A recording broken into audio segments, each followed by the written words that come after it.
You have brought shame upon us all. The clay pot slipped from Amara's trembling hands, shattering across the courtyard stones. Her mother-in-law's sharp intake of breath cut through the morning air like a blade. "Clumsy girl," the old woman muttered, loud enough for the neighbors drawing water from the well to hear. "No wonder my son turns his face from you at night." Amara knelt to gather the broken pieces, her hands shaking. 6 months had passed since she'd brought her husband's first son into the world, a healthy boy who now slept peacefully inside. 6 months since her body had changed in ways she couldn't hide beneath her wrapper. 6 months since Samuel stopped calling her my heart. Last night, he'd done it again, pushed away the meal she'd spent hours preparing over the fire. "My friend Joseph's wife still looks like a maiden," he'd said, not meeting his eyes. "What happened to the woman I married?"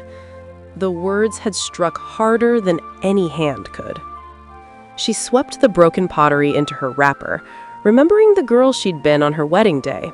Nervous, hopeful, loved. That girl felt like a stranger now. Each morning she woke before dawn to work the farm, nurse the baby, cook, clean. Her body bore the marks of creating life, of feeding it from her own flesh. Yet, somehow, she'd become shameful, unworthy.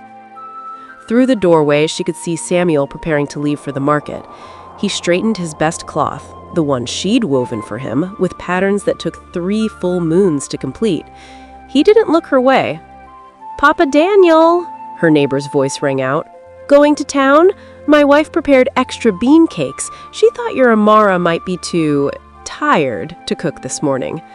The emphasis on tired dripped with meaning. Pity? Mockery? She couldn't tell anymore.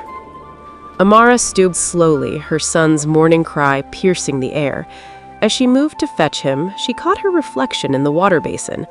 Tired eyes, fuller cheeks, softer arms that had carried her child inside and out.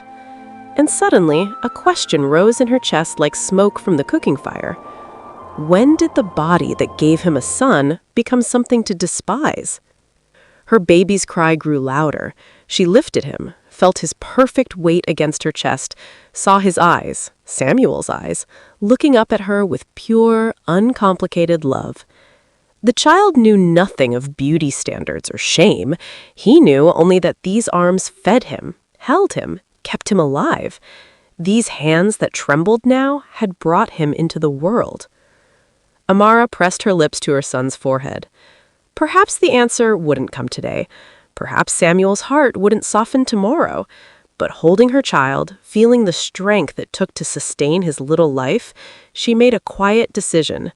She would stop breaking herself into smaller pieces to fit into someone else's shrinking measure of her worth, even if she had to gather those pieces alone.